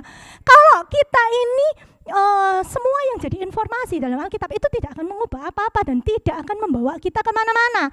Tapi kalau itu sudah menjadi pewahyuan dalam kehidupan kita, maka kita ini akan mengalami transformasi dalam kehidupan kita. Nah, seperti tadi juga dikatakan bahwa terang itu akan membuat kamu yang bukan siapa-siapa menjadi kaum yang besar, gitu ya. Nah, sekarang bagaimana kita ini bisa berinteraksi dengan terang? Yang nomor satu, kita perlu satu pertobatan, satu kesungguhan dalam pertobatan. Kita tahu bahwa gelap dan terang itu nggak bisa menjadi satu. Tuhan itu kudus, kita kudus gitu ya. Tapi kalau kita ini mau datang supaya terang itu bisa masuk di dalam kita, maka harus ada satu pertobatan yang sungguh gitu ya dari hati kita. Ada keinginan untuk menjauhi kejahatan gitu ya. Kehidupan kita itu menjadi satu kehidupan yang terpisah dari dunia. Kita nggak bisa hidup sama dengan dunia ini lagi. Kalau orang lain mungkin bilang, waduh kalau kayak gini nggak apa-apa. Tapi tidak boleh ada area abu-abu. Segala sesuatu yang kamu tahu itu dosa. Itu pekerjaan baik, tapi kamu tidak lakukan itu dosa. Nah bahkan dalam hal-hal kecil gitu ya. Tuhan tuntut kita itu tambah lama tambah naik loh. Levelnya itu tambah lama tambah naik. Tuhan gak pengen kita jadi orang baik aja. Tuhan pengen kita jadi orang benar. Tuhan pengen kita jadi orang yang berkenan. Tuhan pengen kita jadi orang yang sempurna. Jadi ada level to level di mana kita ini kalau kita mau diterangi, maka kita ini akan dinaikkan. Standar kita ini akan dinaikkan. Yang dulu mungkin aku kalau berbuat gini gak apa-apa ya. Tapi sekarang kok aku berbuat gini kok hatiku gak enak ya. Nah Tuhan itu menaikkan level-level. Tuhan itu ya nak mau kan kamu itu terus jadi kayak gini terus, bayi terus gitu ya. Tuhan mau kita itu dewasa, lebih dewasa. Mungkin kalau bayi ngompol nggak masalah gitu ya. Tapi kalau dewasa ngompol ya dipecuti sama mamanya, mungkin kayak gitu ya. Jadi ada level to level Tuhan itu tuntut dari kita gitu ya. Saya ingat satu kejadian mungkin yang saya nggak pernah lupa, dan ini bagi saya itu sangat berarti gitu ya. Mungkin ini kejadian kecil banget gitu ya, tapi bagi saya berarti gitu ya. Satu hari ada seseorang ya, ini dia itu ambil sompet gitu, sompet tahu ya, sompet makanan yang kayu-kayu tuh loh. Kalau itu nek diambil sembarangan kan ya boleh toh ya, boleh nggak sih? Boleh kan ya, wong itu yang nggak ada harganya, murah ya. Tetapi di dalam hatinya waktu mau ngambil sompet ini dia bilang gini, aduh kok gak enak ya hatinya ya, udah ngambil gitu ya, tapi hatinya kok gak enak ya. Nah, saya lihat, mungkin bagi orang lain biasa ya, mau sompet aja kok gak masalah. Tetapi di mana ada satu panggilan Tuhan dalam kehidupan seseorang, Tuhan itu tuntutannya lebih tinggi. Bahkan kayaknya yang mungkin sederhana lah, sepele lah. Aduh, kalau ini ya kayak misalnya di sini ya, kalau kita ini mau belok ke arah sana, kita bisa aja sih langsung belok gini ya, melanggar jalan gitu ya. Tapi apakah kita ini mau hal sepele lah, muter itu bensinnya berapa ya toh? Apakah kita ini mau ini bablas ini ya, ada orang yang tahu gitu ya. Atau kita memilih, walaupun tidak ada yang melihat, tidak ada yang tahu, tidak ada yang muji kamu gitu ya, tapi kita mau memilih, aku tak muter. Kenapa? Karena Tuhan melihat gitu ya. Itu hal-hal yang sepele mungkin. Atau saya dulu sering membuang sampah sembarangan ya saudara, membuang sampah sembarangan di mana-mana, saya lempar dari kaca mobil gitu ya. Nah, mungkin itu sepele gitu ya, tapi Tuhan itu, tuntutan Tuhan itu dinaikkan loh, tambah lama akan tambah dinaikkan. Bahkan hal-hal kecil Tuhan mau kamu itu benar gitu ya. Kalau kamu tahu, kamu tuh loh, sing mana yang benar, sing mana yang baik, kamu lakukan. Aku nggak ngurus lah, ini buang sampah tok kok, gak masalah gitu ya. Tapi Tuhan itu nggak mau gitu ya. Tuhan itu mau kita itu excellent, seperti Daniel tadi.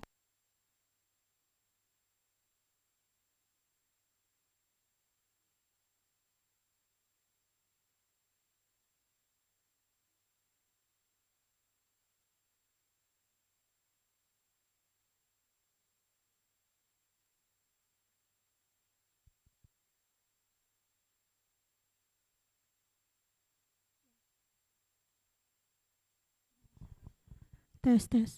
Nah, jadi Tuhan itu tidak mau ada celah. Karena apa? Tuhan juga ngajari kita, kamu setia dalam perkara kecil. Lah, Daud itu angon kambing domba cuman yang 2-3 ekor. Kamu setia dalam perkara kecil. Kalau kamu yang kecil-kecil itu aja kamu tidak bisa lakukan. Kamu mau, Tuhan aku mau pelayanan yang besar. Lah, kamu buang sampah sembarangan kok. Kamu bisa nggak dipercayai dalam hal yang simple thing gitu ya. Tapi kita seringkali hal yang simple aja kita gini tok Tuhan. Gak peduli, maka Tuhan itu tidak bisa pakai besar loh. Kalau Tuhan itu mau pakai besar, Tuhan lihat, kamu dari hal yang kecil, kamu bisa tidak melakukan yang benar. Itu dulu gitu ya. Jangan ngomong yang molok-molok, yang jauh-jauh dulu lah. Yang kecil-kecil nih loh, bisa nggak kamu lakukan? Kalau kamu hal yang kecil kamu bisa lakukan, Tuhan bisa percayakan hal yang besar untuk kamu gitu ya. Nah, yang berikutnya adalah apa? Bagaimana kita ini bisa berinteraksi dengan terang? Kalau kamu butuh Tuhan, maka kamu lihat, aduh Tuhan, aku tidak bisa apa-apa, aku butuh Engkau. Maka terang itu akan datang ke kamu gitu ya. Kalau Tuhan merasa Tuhan itu bukan seperti musuhnya gitu ya. Kalau musuhnya itu memaksa gitu ya. Tapi kalau Tuhan tuh dia butuh orang yang menerima. Kalau kamu membukakan pintu, aku mengetok, dan kamu membukakan pintu buat aku masuk di dalam kehidupanmu. Tapi kalau kamu nggak buka pintu, aku nggak akan masuk loh. Kayak gitu ya. Jadi kalau kita ini butuh Tuhan, maka terang itu kita merasa, Tuhan aku perlu Engkau. Saat Tuhan ketok pintu dalam hati kita, Tuhan aku persilakan Engkau masuk, maka terang itu akan masuk di dalam kehidupan kita. Nah, apa yang membuat terang itu tidak bisa muncul? Saya ingat Pastor Samson Dabas menegur saya. Dia bilang, orang yang paling bodoh adalah orang yang tidak bisa mengerti kalau dirinya begitu terisi, tetapi dia tidak tahu bagaimana cara menggunakannya. Dia tidak tahu apa yang dia punya. Nah, Pastor Samson pernah tegur saya kayak gitu ya. Kalau kamu meskipun di dalamnya ada sesuatu, tetapi kamu tidak tahu bagaimana cara menggunakannya, kamu tidak akan pernah kemana-mana. Tidak akan pernah kemana-mana. Nah, itu adalah seperti apa? Seperti terang yang dibawa gantang. Kamu punya terang itu, tapi terang itu loh ditutup. Karena apa? Karena kamu tidak tahu siapa kamu.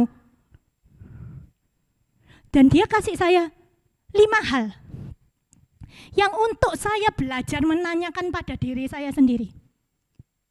Who am I? Siapa aku di dalam Tuhan? Identitas saya di dalam Tuhan siapa? Itu saya harus belajar tahu. Aku ini anak Tuhan. Aku ini diciptakan untuk pekerjaan baik. Kita belajar tahu siapa kita di dalam Tuhan. Aku ini biji mata Tuhan. Siapa aku di dalam Tuhan? Kamu tidak tahu siapa kamu di dalam Tuhan, kamu gak akan kemana-mana. Walaupun terang itu ada. Dan waktu itu ada satu lagi hamba Tuhan yang pernah lihat Pastor Stehe. Dia bilang, kamu itu pohonnya itu sebenarnya berbuah, tapi pinggirnya itu loh semuanya kabut, putih, tebel. Jadi nggak kelihatan apa-apa gitu ya. Terselubungi seperti itu. Buahnya pun itu apakah bisa dinikmati orang lain? Nggak bisa. Gitu ya.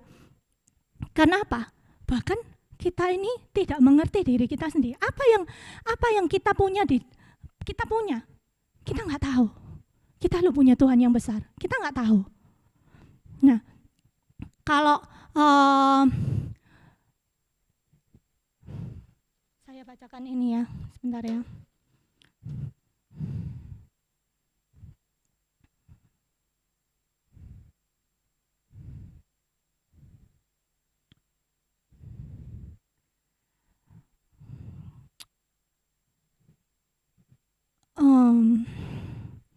Efesus 5. Ini adalah kalau perikopnya judulnya Efesus 5 ayat 21. Perikop ini judulnya adalah nasihat untuk suami istri. Tetapi kalau kita baca di ayat yang ke-32, rahasia ini besar dan aku mengatakan ini di dalam hubungan antara Kristus dan jemaat. Apa yang saya percayai di sini? Kalau bagaimana Tuhan itu, kalau mungkin ini kita lihat, oh ini kan ngomong tentang suami istri gitu ya. Tetapi saya mendapati, bagi saya sendiri waktu saya baca ayat ini, rahasia ini besar. Hubungan Kristus dengan jemaat. Hubungan Kristus dengan jemaat itu seperti suami istri. Jadi kalau suami terhadap istri, ya kita lihat suami istri yang baik ya, bukan suami istri yang gak beres gitu ya. Suami istri yang baik pada saat dia menikah, seperti tadi kamu akan disebut bersuami. Kalau suami istri menikah, maka yang istri itu akan mendapat apa? Mendapatkan nama suaminya. Apa yang kamu punya di dalam Tuhan? Kamu dapat nama suamimu, namanya Tuhan. Nama ini bukan sembarangan loh. Kalau ada orang yang macam-macam sama kamu, siapa yang akan tanggung jawab? Aku gak usah tanggung jawab pun, suamiku akan bela aku. Nama yang dipasang untuk aku, namanya suamiku yang dipasang untuk aku, berarti ada satu perlindungan yang juga dipasang untuk aku, bukan cuman namanya tok yang dikasihkan ke aku, tapi perlindungannya, hartanya, semua apa yang menjadi miliknya juga menjadi miliknya aku gitu ya. Nah, jadi saya lihat di sini, kenapa Esther cerita, wah Daud bisa menghadapi Goliat, wah Daniel ini kok tidak takut masuk gua singa. Dia tahu, dia punya siapa. Saat Tuhan jadi suaminya, jaminanku sudah ada loh. Apapun, jaminanku itu sudah ada gitu ya. Karena apa? Kristus itu mengasihi, ini kan dibilang gini, suami-suami kasihlah istrimu seperti Kristus mengasihi jemaat, memberikan dirinya bagi jemaat. Suami itu mengasihi istri, Kristus itu mengasihi kita. Kristus itu kalau suami mengasihi kita bisa masih, aduh ada yang salah gitu ya. Tapi kalau Kristus mengasihi kita, ada enggak yang salah? Enggak ada yang salah loh. Semuanya pasti baik gitu ya. Nah, jadi kita ini apapun itu, kita ini punya jaminan di dalam Tuhan. Jadi ketika kita tahu apa yang aku punya namanya Tuhan loh. Dicantolkan di aku loh, di dalam kehidupanku. Ini sudah lebih dari cukup. Christ in me, the hope of glory. Itu sudah lebih dari cukup buat aku bisa, aku berani maju. Nah makanya Daud bilang gini, waktu diilokno, siapa kamu berani ngilokno Tuhanku yang besar, gitu ya. Dia berani maju walaupun badannya kecil, gitu ya. Karena dia tahu namanya Tuhan dicantolkan di dalam Daud, gitu ya. Makanya dia kecil pun dia berani maju, gitu ya. Jadi kita punya potensi pada saat Tuhan itu ada di dalam kita. Kita punya potensi gitu ya. Nah, dari mana aku berasal? Kita asalnya bukan dari dunia ini. Kita berasal dari sorga gitu ya. Jadi kalau kita berasal dari sorga, kita ini supranatural atau natural, biasa-biasa. Pasti segala sesuatu yang dari sorga itu supranatural. Apa yang kalau yang di sorga itu apa sih? Nggak ada sakit penyakit, nggak ada air mata. Berarti kalau kita tahu, kita berasal dari mana ya? Kita bisa bawa itu loh. Kalau kita berasal dari sana, kita boleh bawa itu ya. Kalau misalnya rumah kita di Dharmausada misalnya, kita bisa nggak bawa barangnya kita sendiri ke tempat lain? Bisa ya? Ya kan? Bisa toh, karena itu kan haknya kita toh. Jadi saat kita tahu kita ini berasal dari mana, kita itu loh boleh pakai apa-apa yang ada di sorga. Itu untuk di sini gitu ya, untuk dimanifestasikan di bumi. Nah, apa yang dapat aku lakukan, kemampuan untuk melakukan? Satu yang masuk ke dalam otak saya ya, waktu itu saya dikasih tugas sama Teresia, saya bilang gini, saya enggak bisa gitu ya, karena saya ini bukan orang yang bisa ngomong gitu ya. Saya langsung tolak, enggak bisa gitu ya, enggak mau. Terus mari gitu, dia bilang gini, kamu mau apa enggak mau? Kalau kamu enggak mau, ini kesempatan lewat gitu ya. Terus saya diam gitu ya. Saya diam, tapi ya saya takut gitu ya. Saya ini sampai ya orang itu bilang gini, kamu ini kok sombong sih? Kenapa? Karena saya kalau ketemu orang saya enggak berani ngomong. Saya mending menjauh dari orang gitu ya. Nah, tapi apa yang masuk di otak saya adalah I can do all things through Jesus Christ who strengthen me gitu ya. Aku dapat melakukan semuanya karena Tuhan yang memberi kekuatan buat aku gitu ya. Kalau all thing berarti apa? Semua itu ya semua gitu ya. Gak ada kalau ini enggak bisa, kalau ini enggak bisa, kalau ini enggak bisa. Kalau Tuhan bilang all thing berarti ya semuanya pasti bisa gitu ya. Jadi kita mau belajar percaya, ya aku bisa gitu ya. Nah, apa nilaiku di hadapan Tuhan? Kita ini biji matanya Tuhan, kita ini disayang Tuhan. Bahkan nilai kita itu adalah apa? Salibnya Tuhan itu loh, nilainya kita. Putranya sendiri yang dikasihkan pada kita itu loh nilainya kita gitu ya. Dan kemana aku akan pergi? Kita akan pergi ke sorga. Nah, otomatis seperti tadi Isakar tuh keledai yang males-malesan, enggak mau menanggung beban, tapi dia lihat tujuannya yang mulia, maka dia itu aku mau langsung bebannya dipikul. Dia bilang apa? Aku mau jadi budak kerja paksa. Dia bisa rela. Kenapa? Karena dia lihat yang di sana ada yang indah gitu ya. Maka dia dengan rela, aku mau jalan. Yang tadinya males, yang tadinya loyo, tapi karena mata yang bisa melihat, terang itu akan membuat mata kita bisa melihat. Kalau mata kita bisa melihat, maka kita akan bisa mendapatkan. Karena kita akan berjalan ke sana. Seperti itu ya. Seperti Abraham dibilangi sama Tuhan, kamu sejauh mana ini kamu mau tempat, kamu yang mana kamu bisa lihat, itu punyamu semua. Kayak gitu. Jadi penting mata kita bisa melihat. Bagaimana 12 pengintai, kondisi yang sama-sama harus masuk merebut tanah Kanaan. Sudah sama-sama dikasih tahu, ini negeri yang aku janjikan, ini negeri yang penuh susu dan madu gitu ya. Semua terima informasi yang sama, tapi respon hati mereka itu bisa berbeda. Kenapa? Karena matanya Yosua dan Kaleb bisa melihat.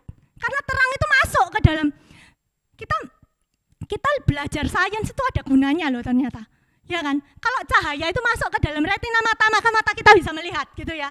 Tapi kalau tidak ada terang yang masuk, mata kita nggak bisa lihat ya loh. Nah, sama Yosua dan Kaleb, dia bisa lihat. Dia bisa berespon yang berbeda karena terang itu masuk dan dia percaya, aku ini berjalan.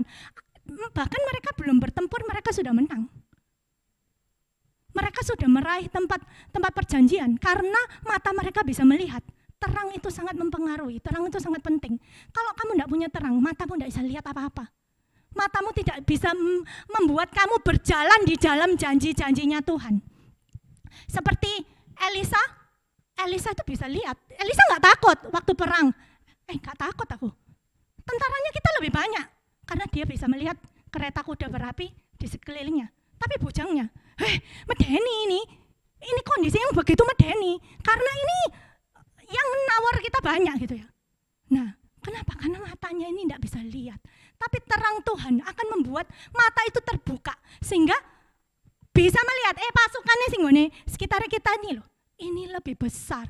Makanya itu kita bisa, kalau kita perang, rekennya gini, menang duluan. Karena mata kita bisa melihat, karena terang itu masuk gitu ya. Ya itu, makanya kalau kita lihat orang-orang yang perkasa, Daud, Daniel, banyak yang lainnya, mereka bisa menang duluan. Menang itu bukan menang waktu perang ya, menang mentalnya dulu gitu ya. Mereka menang mentalnya dulu. Karena apa? Mereka sudah pandangan matanya itu, aku lihat Tuhan gitu ya. Aku lihat dan aku percaya siapa Tuhan yang aku sembah. Aku loh punya ini sudah, ini wis cukup satu tok ini, nama Tuhan yang dicantol ke aku, ini sudah cukup gitu ya. Buat aku ini berjalan menerobos segala rintangan-rintangan yang harus aku lalui seperti itu. Maka pasti kalau semakin kita ini diterangi Tuhan, semakin banyak terang yang masuk dalam kehidupan kita. Di situ sebanyak itu kita bisa menang. Kalau terangnya kita cuma sedikit, ya kita menangnya cuma segitu. Tapi kalau kita terang itu banyak, karena itu terus kita itu mau membangun hubungan dengan Tuhan. Membangun hubungan dengan Tuhan di dalam keintiman dengan Tuhan. Biarkan terang itu masuk, menyentuh kehidupan kita. Biarkan terang itu masuk. Pada saat kita melayani orang, satu hari saya tuh pernah mimpi gini ya.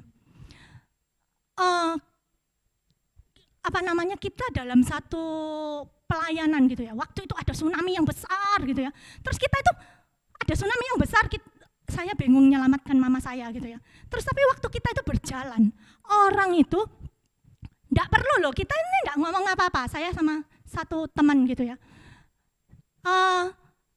Kita ini lewat gitu aja. Kita bahkan tidak berbicara apa-apa. Tapi di sana orang dijamah Tuhan. Saya merindukan. Satu hari saya mau ke sana gitu ya. Waktu saya baca bukunya Benny Hinn, Selamat Pagi Roh Kudus, itu begitu memberkati saya gitu ya. Bahkan satu teman pastornya dia itu duduk di dalam mobil bareng dia. Langsung hadirat Tuhan begitu nyata, dia terjamah oleh Tuhan. Siapa kita nggak pengen kayak gitu? Itu bukan lagi kuasa manusia. Aku nggak ngomong sama kamu loh. Tapi itu Tuhan sendiri loh langsung bicara kayak gitu sama orang-orang itu. Sehingga orang itu yang Nah, terang itu juga salah satu fungsinya adalah apa? Mengiritasi orang. Ini yang saya ingat. Kenapa? Karena gelap, bayangin ya. Kalau orang itu sudah dikurung di kamar gelap selama bertahun-tahun, matanya ini sudah berubah, pasti. Pada saat ada cahaya yang menyilaukan sedikit, dia akan gini. Ya kan? Mungkin kalau kita lama di gelap aja, terus kita lihat cahaya yang menyilaukan, langsung matanya kita kan pasti berespon gitu ya. Nah, kalau orang-orang ini sudah terlalu lama di dalam gelap, dia melihat terang, maka pasti dia berespon. Ada sesuatu yang mengiritasi kehidupannya gitu ya. Walaupun kita mungkin tidak ngomong apa-apa sama orang itu, tapi orang itu langsung teriritasi sendiri gitu ya. Karena terang itu begitu menyilaukan gitu ya. Nah, jadi saya merindukan sampai satu saat kita bisa meningkat terus di dalam pengenalan kita akan Tuhan. Kita biarkan terang itu menyentuh kehidupan kita sampai terang itu bisa dibawa keluar. Tapi memang di dalam supaya terang itu bisa dibawa keluar, harus ada sesuatu yang dipecahkan, Kita sudah lihat dari ceritanya Cik Esther, ceritanya Cik Petris. Harus masuk ada kuah singa, nggak akan enak gitu ya. Tapi kita ini seperti harta rohani yang tersembunyi dalam bejana tanah liat kan. Harta itu di dalam, Tuhan Yesus itu di dalam, terang itu di dalam. Gimana caranya terang itu bisa muncul? Ya bejana tanah liatnya harus dipecahkan gitu ya, supaya terang itu bisa muncul keluar untuk menyinari. Seperti itu. Kita harus ditaruh di satu tempat yang tinggi untuk bisa menyinari, bukan di bawah gantang, tapi ditaruh di kaki Dian. Ya, mungkin itu dari saya kembalikan pada Jingging. Terima kasih Cik Mary, saya rasa sangat lengkap ya. Kalau nanti lupa bisa lihat rekaman ulang. Dan Ko Joni sudah mudeng ya Ko Joni ya. Ya, terima kasih Cik Mary, kita semua sangat diberkati. Saya percaya bahwa untuk terang itu masuk, pertama keintiman. Rahasia Tuhan ada pada mereka yang bergaul karib dengan Dia. Tanpa bukan pelayanan ya. Rahasia kita itu maksudnya terang itu masuk bukan karena kita itu banyak melayani, bukan, tetapi pertama keintiman, pengenalan akan Tuhan. Dan seperti Cik Mary katakan bahwa Tuhan itu mau angkat kita untuk bersinar, bukan kita ngangkat diri kita sendiri. Tanpa keintiman segala pelayanan kita itu kita yang ngangkat diri kita sendiri, tapi dengan keintiman maka akan ada pembentukan Tuhan. Karena ada pembentukan Tuhan, maka ketika kita bersinar ada kuasanya yang dinyatakan. Karena Dia semakin bertambah, kita semakin berkurang. Itulah efek daripada akulah terang dunia, kamulah terang dunia gitu ya. Saya diberkati dan mungkin tadi ayat yang dibacakan baunya wakepol ya. Mungkin nanti kita bisa lihat ulang di rekaman itu ya. Dan saya rasa sudah cukup apa yang kita pelajari.